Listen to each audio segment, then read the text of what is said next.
Not many of you should become teachers, my fellow believers, because you know that we who teach will be judged more strictly. We all stumble in many ways. Anyone who is never at fault in what they say is perfect, able to keep their whole body in check. When we put bits into the mouths of horses to make them obey us, we can turn the whole animal, or take ships as an example. Although they are so large and are driven by strong winds, they are steered by a very small rudder wherever the pilot wants to go. Likewise, the tongue is a small part of the body, but it makes great boasts. Consider what a great forest is set on fire by a small spark. The tongue also is a fire, a world of evil among the parts of the body. It corrupts the whole body, sets the whole course of one's life on fire, and is itself set on fire by hell. All kinds of animals, birds, reptiles, and sea creatures are being tamed, and have been tamed by mankind, but no human being can tame the tongue. It is a restless evil, full of deadly poison. With the tongue we praise our Lord and Father, and with it we curse human beings who have been made in God's likeness. Out of the same mouth comes praise and cursing. My brothers and sisters, this should not be. Can both fresh water and salt water flow from the same spring? My brothers and sisters, can a fig tree bear olives, or a grapevine bear figs? Neither can a salt spring produce fresh water. Who is wise and understanding among you? Let them show it by their good life, by deeds done in humility that comes from wisdom. But if you harbor bitter envy and selfish ambition in your hearts, do not boast about it or deny the truth. Such wisdom does not come down from heaven, but is earthly, unspiritual, demonic.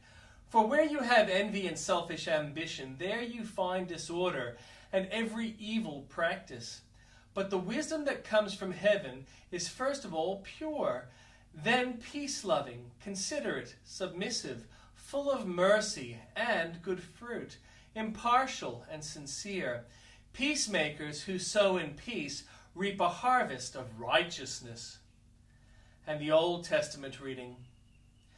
The word of the Lord came to me, Son of man, confront Jerusalem with her detestable practices and say, this is what the sovereign Lord says to Jerusalem. Your ancestry and birth were in the land of the Canaanites. Your father was an Amorite and your mother a Hittite. On the day you were born, your cord was not cut, nor were you washed with water to make you clean, nor were you rubbed with salt or wrapped in cloths. No one looked on you with pity or had compassion enough to do any of these things for you. Rather, you were thrown out into the open field, for on the day you were born you were despised.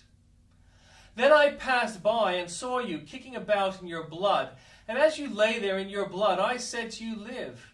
I made you grow like a plant of the field. You grew and developed and entered puberty. Your breasts had formed and your hair had grown, yet you were stark naked. Later I passed by, and when I looked at you and saw that you were old enough for love, I spread the corner of my garment over you and covered your naked body. I gave you my solemn oath and entered into a covenant with you, declares the sovereign Lord, and you became mine. I bathed you with water, and I washed the blood from you and put ointments on you. I clothed you with an embroidered dress and put sandals of fine leather on you. I dressed you in fine linen and covered you with costly garments. I adorned you with jewelry. I put bracelets on your arms and a necklace around your neck. And I put a ring on your nose, earrings in your ears, and a beautiful crown on your head. So you were adorned with gold and silver. Your clothes were of fine linen and costly fabric and embroidered cloth. Your food was honey, olive oil, and the finest flour. You became very beautiful and rose to be a queen, and your fame spread among the nations on account of your beauty, because the splendor I had given you made your beauty perfect, declares the sovereign Lord. But you trusted in your beauty and used your fame to become a prostitute. You lavished your favors on any who passed by and made your beauty become his. You took some of your garments to make gaudy high places. where you carried on your prostitution. You went to him, and he possessed your beauty.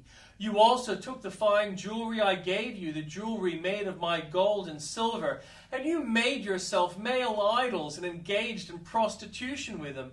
And you took your embroidered clothes to put them on, and you offered my oil and incense before them. Also the food I provided you, flour, olive oil, and honey, I gave you to eat. You offered as fragrant incense before them. This is what happened, declares the sovereign Lord. And you took your sons and daughters, whom you bore to me, and sacrificed them as food to the idols. Was your prostitution not enough? You slaughtered my children and sacrificed them to the idols. In all your detestable practices and your prostitution, you did not remember the days of your youth, when you were naked and bare, kicking about in your blood. Woe! Woe to you, declares the sovereign Lord. In addition to all your other wickedness, you built a mound for yourself and made a lofty shrine in every public square. At every street corner you built your lofty shrine and degraded your beauty, spreading your legs with increasing promiscuity to anyone who passed by.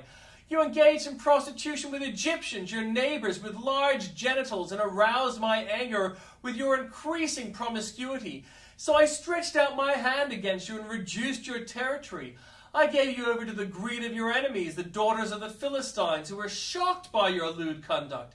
You engaged in prostitution with the Assyrians too, because you were insatiable. And even after that, you still were not satisfied. Then you increased your promiscuity to include Babylonia, a land of merchants. But even with this, you were not satisfied. I am filled with fury against you, declares the sovereign Lord. When you do all these things, acting like a brazen prostitute, when you build your mounds at every street corner and make your lofty shrines in every public square, you are unlike a prostitute because you scorned payment. You adulterous wife, you prefer strangers to your own husband.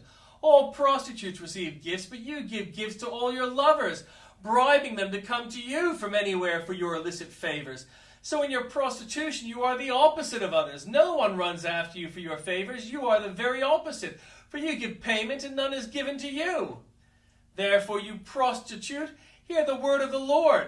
This is what the sovereign Lord says, because you poured out your lust and exposed your naked body in your promiscuity with your lovers, and because of all your detestable idols, and because you gave them your children's blood. Therefore, I'm going to gather all your lovers with whom you found pleasure, those you loved as well as those you hated. I will gather them against you from all around and will strip you in front of them, and they will see you stark naked. I will sentence you to the punishment of women who commit adultery and who shed blood. I will bring on you the blood vengeance of my wrath and jealous anger. Then I will deliver you into the hands of your lovers, and they will tear down your mounds and destroy your lofty shrines. They will strip you of your clothes and take your fine jewelry and leave you stark naked. They will bring a mob against you. You will stone and hack you to pieces with their swords. They will burn down your houses and inflict punishment on you. In the sight of many women, I will put a stop to your prostitution, and you will no longer pay your lovers. Then my wrath against you will subside, and my jealous anger will turn away from you. I will be calm and no longer angry. Because you did not remember the days of your youth, but enraged me with all these things, I will surely bring down on your head what you have done, declares the sovereign Lord. Did not add the lewdness to all your other detestable practices? Everyone who quotes Proverbs will quote this proverb about you: like mother, like daughter. You are a true daughter of your mother who despised her husband and her children. And you are a true sister of your sisters who despised their husbands and their children. Your mother was a Hittite and your father an Amorite. Your older sister was Samaria, who lived in the north of you with her daughters. And your younger sister, who lived to the south of you with her daughters, was Sodom. You not only followed their ways and copied their detestable practices, but in all your ways you soon became more depraved than they. As surely as I live, declares sovereign Lord, your sister Sodom and her daughters never did what you and your daughters have done. Now this was the sin of your sister Sodom. She and her daughters were arrogant, overfed, and unconcerned. They did not help the poor and needy. They were haughty and did detestable things before me. Therefore I did away with them, as you have seen. Samaria did not commit half the sins you did. You have done more detestable things than they, and have made your sister seem righteous by all these things you have done. Bear your disgrace, for you have furnished some justification for your sisters. Because your sins are more vile than theirs, they appear more righteous than you. So then be ashamed and bear your disgrace, for you have made your sisters appear righteous. However, I will restore the fortunes of Sodom and her daughters, and of Samaria and her daughters, and your fortunes along with them, so that you may bear your disgrace and be ashamed of all you have done in giving them comfort. And your sister Sodom with her daughter, and Samaria with her daughters will return to what they were before, and you and your daughters will return to what you were before. You would not even mention your sister Sodom in the day of your pride, before your wickedness was uncovered. Even so, you are now scorned by your daughters of Edom, and all her neighbors and the daughters of the Philistines, all those around you who despise you. You will bear the consequences of your lewdness and your detestable practices, declares the Lord. This is what the sovereign Lord says: I will deal with you as you deserve, because you have despised my oath by breaking the covenant. Yet I will remember the covenant I made with you in the days of your youth, and I will establish an everlasting covenant with you. Then you will remember your ways and be ashamed when you receive your sisters, both those who are older than you and those who are younger. I will give them to you as daughters, but not on the basis of my covenant with you. So I will establish my covenant with you, and you will know that I am the Lord. Then, when I make an atonement for you for all you have done, you will remember and be ashamed, and never again open your mouth because of your humiliation, declares the sovereign Lord. The word of the Lord came to me. Son of man, set forth an allegory and tell it to the Israelites as a parable. Say to them, this is what the sovereign Lord says: a great eagle with powerful wings, long feathers, and full plumage of varied colors came to Lebanon. Taking hold of the top of a cedar, he broke off its topmost shoot and carried it away to a land of merchants, where he planted it in a city of traders. He took one of the seedlings of the land and put it in a fertile soil. He planted it like a willow by abundant water, and it sprouted and became a low spreading vine. Its branches turned towards him, but its roots remained under it. So it became a vine and produced branches and put out leafy boughs. But there was another great eagle with powerful wings and full plumage. The vine now sent out its roots towards him from the plot where it was planted, and stretched out its branches to him for water. It had been planted in good soil by abundant water, so that it would produce branches, bear fruit, and become a splendid vine. Say to him, this is what the sovereign Lord says: will it thrive? Will it not be uprooted and stripped of its fruit, so that it withers? All its new growth will wither. It will not take a strong arm or many people to pull it up by the roots. It has been planted, but will it thrive? Will it not wither completely when the east wind strikes it? Wither away in the plot where it grew?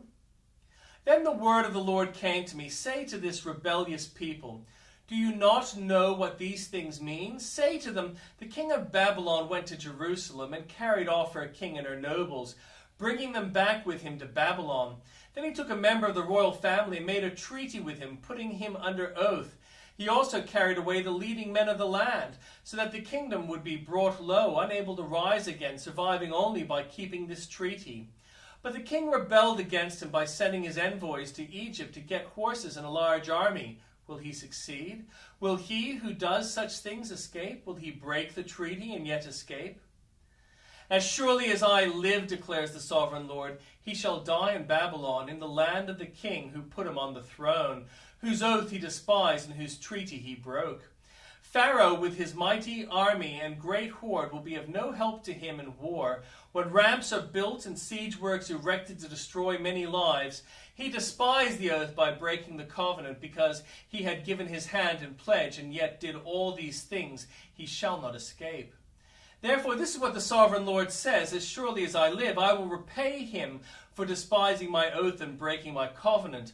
I will spread my net for him, and he will be caught in my snare.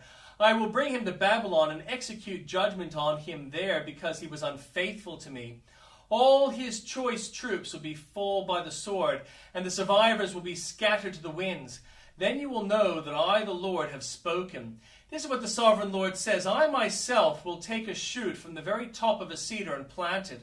I will break off a tender sprig from its topmost shoots and plant it on a high ground and lofty mountain.